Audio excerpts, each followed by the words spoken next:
شوہر بہت زیادہ نادار و مفلس ہے، تب بھی اسی شوہر کے ساتھ وفاداری کرو، اس کے ساتھ غداری مت کرو۔ اگر کوئی انسان کتنا ہی زیور کا لالچ دے، کتنی دولت کا لالچ دے، کتنے ہی کاروں میں بائک پہ گھومنے پھرنے کا لالچ دے، کبھی کسی کی طرف نگاہ اٹھا کر نہ دیکھنا، اس لیے کہ اگر دنیا کے اندر کسی کے زیور کے لالچ میں پھنس کر، اگر کسی دنیا دار انسان کی لالچ میں آ کر تم اپنی آبرو کا سودا کر بیٹھو گی، تم اپنی عزت کا سودا کر بیٹھو گی، سب کچھ چلا جائے گا، دنیا میں عزت بھی چلی جائے گی اور آخرت میں تم جہنم کا ایندھن بنو گی۔ اور اگر تم نے اپنی عزت کو سنبھال کر رکھا، اپنی حیا کو سنبھال کر رکھا اور غریب شوہر کے ساتھ تم نے وفاداری کے ساتھ اپنے شوہر کے ساتھ وفاداری کی، تو نبی کا فرمان سنو، میرے آقا فرماتے ہیں جو عورت اپنے غریب شوہر کے ساتھ وفاداری کے ساتھ رہتی ہے، اپنی آبرو کا سودا نہیں کرتی، ایسی عورت کو اللہ میری بیٹی فاطمہ کے ساتھ بغیر حساب و کتاب جنت میں داخل فرمائے گا۔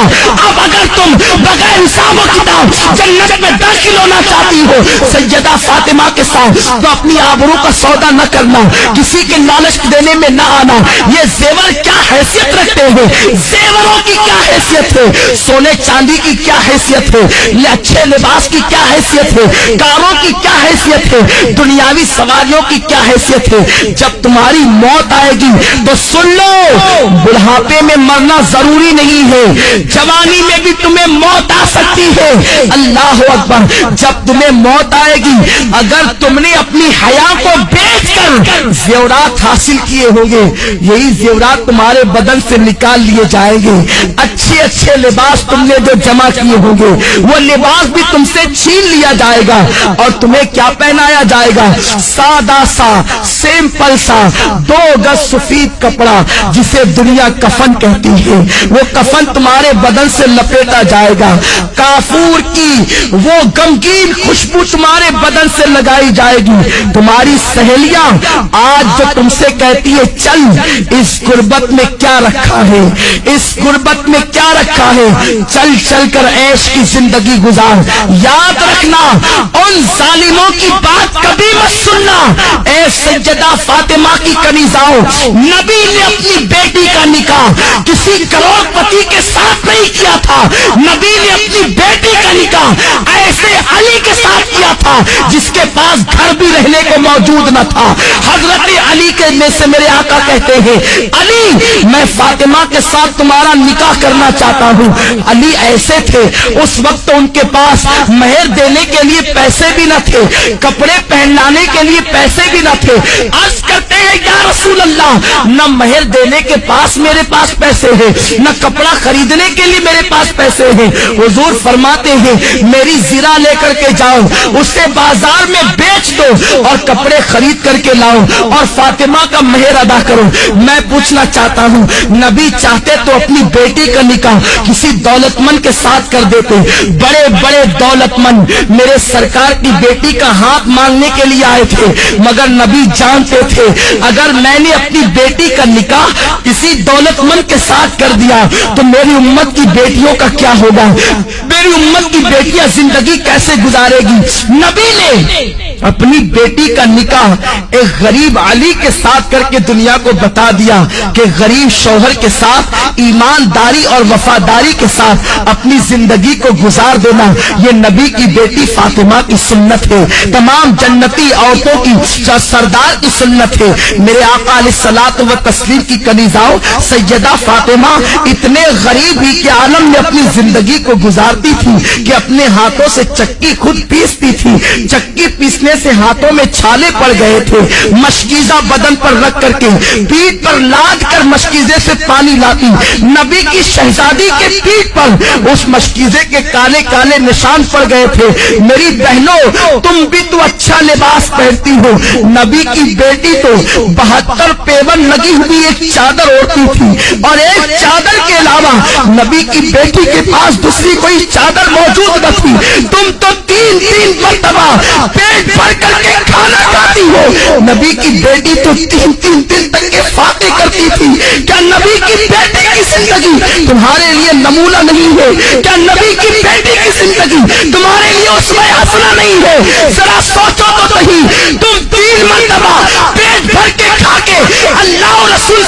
صفائی کرتی ہو، اور وہ 3 دن فاقہ کر کے اتنی نماز کی پابند تھی کہ 5 وقت کی نماز بھی پڑھتی، تہجد بھی پڑھتی، اور جب نفل نماز پڑھتی تو ایک سجدے کے اندر پوری رات گزر جاتی اور سبحان ربی الاعلیٰ کا ترانہ گنگناتی۔ جب فجر کی اذان سنتی تو حسرت کے ساتھ سر کو سجدے سے اٹھاتی اور کہتی اے اللہ تو نے رات اتنی چھوٹی بنائی کہ تیرے محبوب کی بیٹی فاطمہ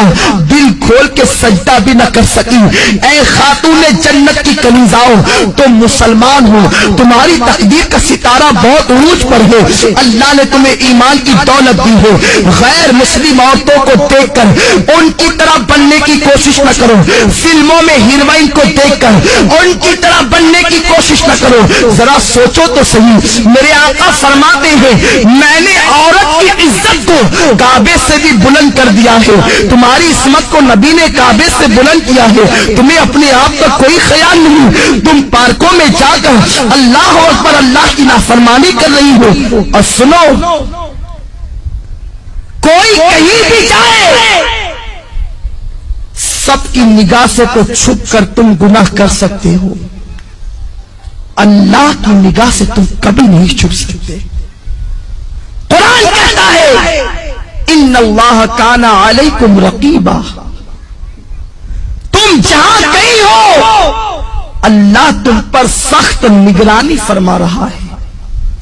دوسرے مقام پر میرے رب نے فرمایا واتقوا اللہ ان اللہ خبیر بما تعملون، اللہ سے ڈرو کہ وہ تمہارے ایک ایک پل کی خبر رکھتا ہے۔ اور یہ بھی سن لو میری بہنوں، اگر تم نے اللہ سے ڈر کر گناہوں سے توبہ کر لی تو اللہ کے رسول فرماتے ہیں جو اللہ سے ڈرتا ہے اللہ اسے سب سے بے نیاز کر دیتا ہے، اللہ محتاجی کو دور کر دیتا ہے۔ جو اللہ سے ڈرتا ہے اللہ اسے ایسی جگہ سے روزی عطا کرتا ہے جہاں پر اس کا گمان بھی نہیں جاتا۔ آؤ میں آپ کو استقامت فی الدین کے حوالے سے اور اللہ کے خوف کے حوالے سے ایک بڑی پیاری حکایت پیش کروں۔ امام یافعی علیہ رحمت و رضوان فرماتے ہیں میری بہنیں غور سے سنیں اور اللہ کا خوف اپنے دل کے اندر پیدا کریں۔ جب ایک عورت اللہ سے ڈر کر گناہوں کو ترک کر دیتی ہے تو اللہ اس کے مقام کو کتنا بلند فرما دیتا ہے۔ امام یافعی رحمت اللہ تعالی علیہ فرماتے ہیں 2 دوست تھے، دونوں میں بہت زیادہ پیار و محبت تھی، ایک دوسرے سے بڑی محبت کرتے تھے، مگر ایک نوجوان کی کیفیت یہ تھی کہ وہ جلتے ہوئے انگاروں میں ہاتھ ڈال دیتا، اس کے ہاتھ پر آگ اثر نہیں کرتی تھی، وہ جلتے ہوئے کڑاہوں میں ہاتھ ڈال دیتا، تیل کی کڑک اس کے ہاتھ پر اثر نہیں کرتی تھی، وہ بڑے بڑے انگارے ہاتھ سے پکڑ لیتا، آگ اس کے ہاتھ کو نہیں جلاتی تھی۔ لوگ حیران رہتے تھے آخر اس کے اندر خصوصیت کیا ہے، اس کی خاصیت کیا ہے کہ آگ اس کے ہاتھ پر اثر نہیں کرتی۔ ایک مرتبہ اس کا جو بہت زیادہ قریبی دوست تھا اس نے پوچھا یار ذرا یہ تو بتا آخر آگ تیرے ہاتھوں کو کیوں نہیں جلاتی ہے، تو آگ کو ہاتھ میں لے لیتا ہے آگ تیرے ہاتھ پہ اثر کیوں نہیں کرتی ہے، یہ تو بہت تعجب کی بات ہے۔ اس نوجوان نے کہا یہ بہت بڑا راز ہے دوست، میں نہیں بتا سکتا۔ آخرکار اس نے بہت زیادہ پریشر کیا اور پھر اس دوست نے کہا سن لے اگر تم میرے اس راز کی بات کو سننا چاہتا ہے تو سن، میری بہنوں سے کہتا ہوں میری بہنوں تم بہت غور سے اس حکایت کو سنو،